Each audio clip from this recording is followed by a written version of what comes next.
Okay, we got a question from the Youth Soccer Parent Life group, Facebook group, and the question is, to my understanding, is how do I help my son get faster, right? Become a better runner, run faster. And I think the son or daughter is 10 years old, right? So I think a lot of parents don't appreciate that they can help they can show without words their kids how to become faster in an effortless way. And one of the tools that I talk a lot about is called an RMT rope. It's a variation of a jump rope, right? But it has some it's slightly different. So most times with a jump rope, you're jumping, right? You start from behind, and then you're jumping, right? You're jumping through it. With an RMT rope, the beauty is that, and right, what is an RMT rope? It's literally just a piece of rope. You can make one yourself at your local hardware store.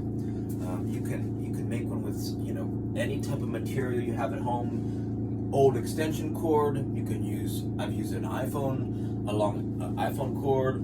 You could even use a towel cut in half long ways, right? So you can. It doesn't have to be right. It's more about what you can do with it and why it's so effective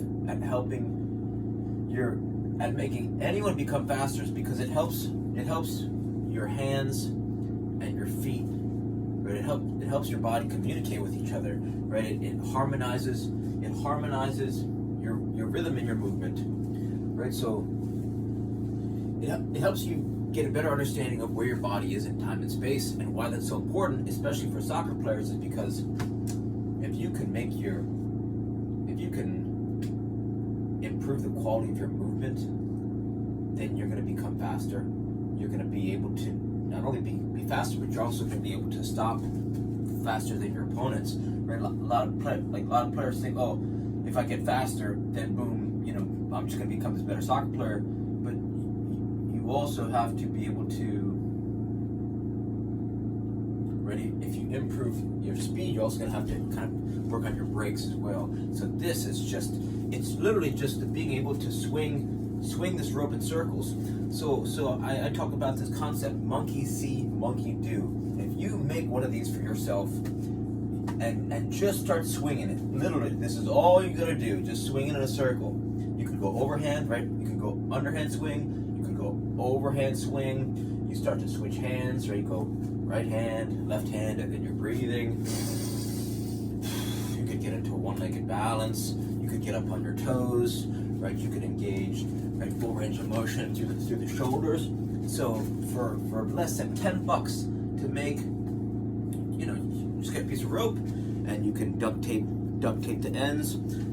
And so when your kids see you doing this, they're gonna see then they're attributing a value to it, right? They're watching you do it, which means that they might join in on the fun. But if you make a rope for them, or even if you buy one online and you say, hey, this is going to make you faster, they have no mental model of, right? They don't know how to value it. They don't know.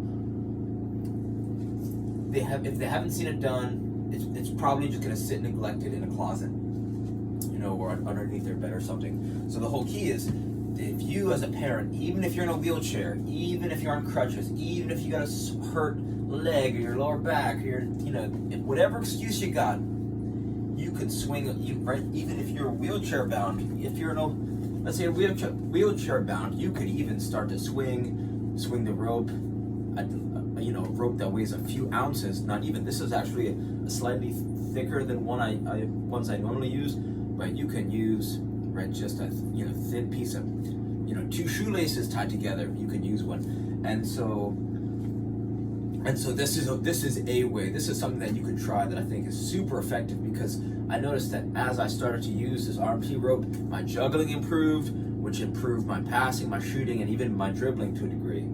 So this is something that I think, right, not only is it super effective, but it's hyper portable. You could throw this in your gym bag. You could keep it in the car. You could keep it in your locker, right? So this is something that it'll reduce your warm-up time. It'll make it's just effortless strength through motion that I just wish I would have started using years ago. So it's called, search RMT rope, David Weck, WECK, if you want to learn more info. Okay, what else can you do to improve speed? Something that a lot of people, players, parents, coaches underestimate is minimalist shoes. And why I think they're so effective is because, right, every step you take can either make you stronger, your feet stronger or weaker. And if you have no familiarity with minimalist shoes, it's basically a shoe that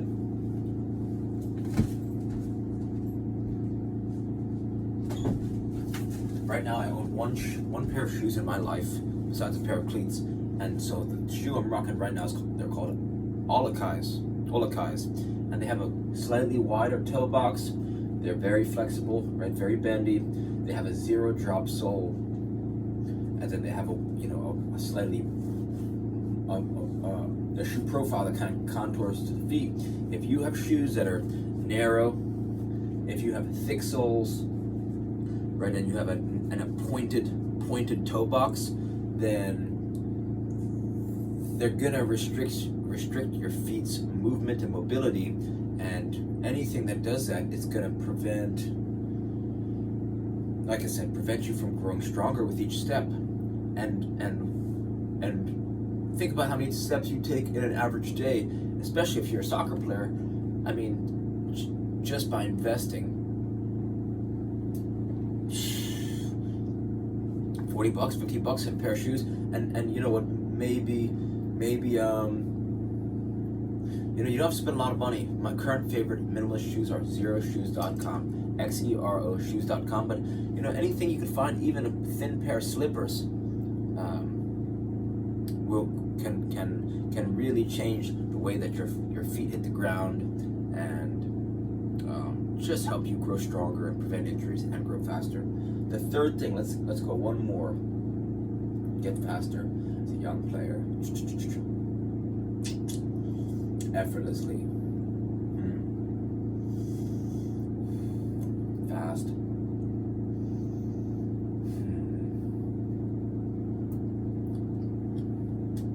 Well, there's a couple.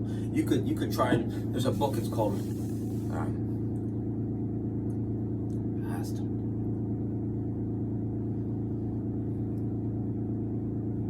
It's called 7 Postures by Kador Zayani.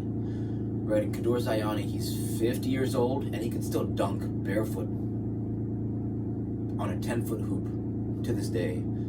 And how this will make you faster is because these postures he shows you here, I'll show you one right now. One looks like this, right? You'll notice, if you notice how my feet are, he introduced this one to me. It's where you have you're kind of sitting on the inside of your ankles, right? You're kind of sitting in this area, right? And don't mind my dirty paws. I've been training barefoot all day, so right, you sit here. And what this is gonna do, if you can't get into this position, or even let's say you can even get this far, right? But what it starts to do is it's gonna start to it helps strengthen your ankles, your ankle joint, and it's all connected. So as you strengthen and create tension in this posture, right, I start to feel tension in my quads. It's just, and these postures, they're pervasive, right? It's like any time that you're sitting, it changes the way how you perform. Think about the amount of times that you sit a day. After reading Kador Zayani's book 7 Postures, I sit different than it. I've never seen anyone sit the way I do, and not that I'm special per se, but this is something that a lot of people aren't doing, that I think, especially soccer players, because it's like, it's like it's effortless strength and speed training just by sitting, right? You could be at a restaurant and you could be sitting at your table enjoying your meal and not even thinking. It's like you're not. It just becomes this effortless habit that will also help him. It'll help him become more explosive. It'll help him prevent injuries. It'll help them score more goals. It'll help them, again, reduce warm-up time. So just for all these reasons, this book, 7 Postures by Kador Ziani, is probably worth more than its weight in gold. So, it's kind of expensive if you think about for how much a book costs, but I promise you won't regret learning some of these postures. And then close fourth, there's a book. It's called Underground Secrets to Faster Running by Barry Ross. And Barry Ross coached a girl, I think her name is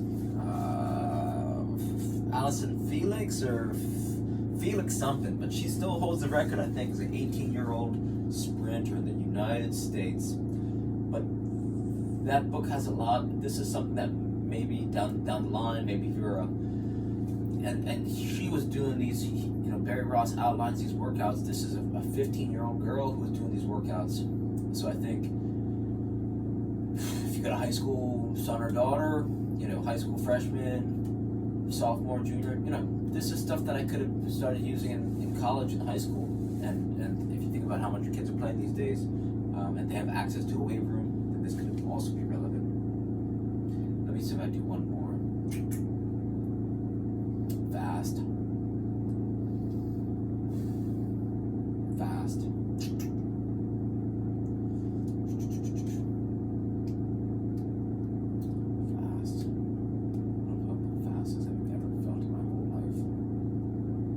There's something that you can make. It's called a run out, and a run out is 4 loop resistance bands tied together. They have to be the same. Well, maybe not.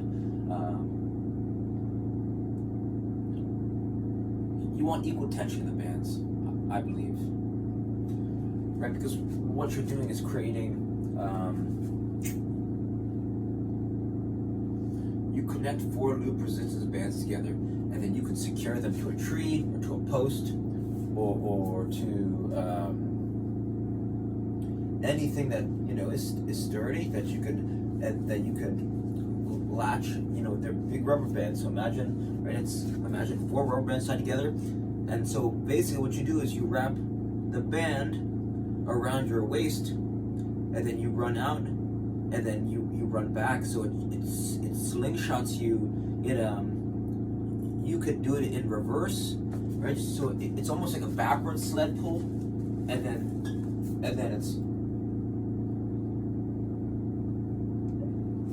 it can.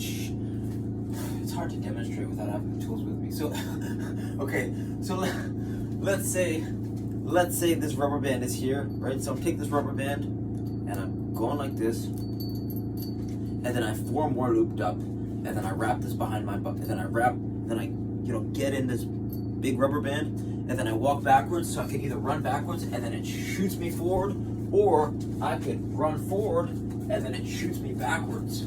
So it's this versatile, it's for like less than $40. You could create this cheap, portable,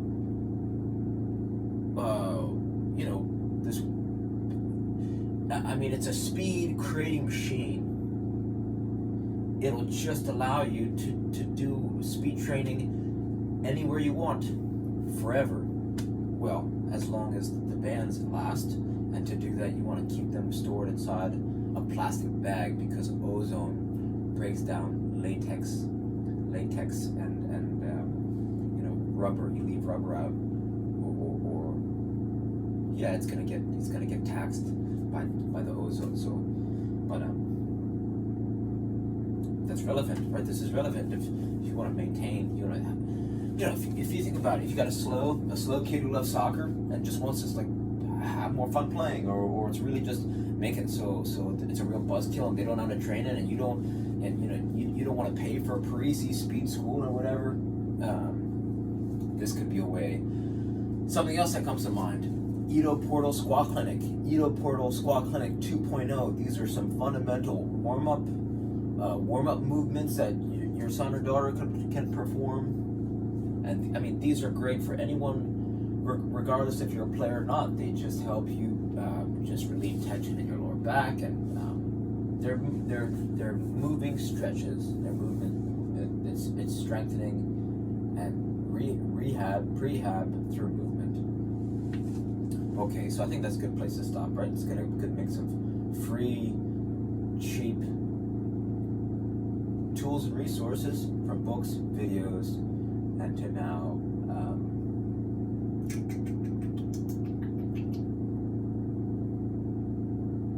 books, tools, and videos. So give those a try. But the first place I would start, right, if I really want to get it going, get that arm T rope going. I promise you, you won't regret it. I mean, I've made one for every single one of my members in my family, and they're not even soccer players. But it's just a powerful tool that has huge upside potential, and once you start learning how to swing it, it becomes addictive in a fun way, because it's, they say if the mind is cloudy, you got to move the body. So as you swing the rope, it's moving meditation, right? You get to the state of deep relaxation, and then you're getting ideas that you get great ideas because you're in a relaxed state and you're moving and breathing. So it kind of just all it just changes the way you see the world, I think. And it also helped me rehab a hip flexor injury. I was struggling with a hip flexor injury for months after I was kicking some field goals, and it just allowed me to have a better relationship with the pain I was in, but it allowed me to dance on the line, right? Because I mean, even as someone who spent time watching training videos, been around rehab people, and even with years of strength training and conditioning knowledge, working with the number one ranked strength coach in the country, I still didn't have a good attack plan of how to rehab the hip flexor. And with an arm T rope, it allowed me to get into positions and strengthen my body without taxing the hip flexor, without the hip flexor going above a 1 or a 2 in pain. So I did feel it a little bit, but it allowed me to strengthen my body while moving and breathing. So it was like pumping good blood flow into the pain area in a low effort way. So hopefully some of these ideas help. Reach out with any questions. All right, thank you.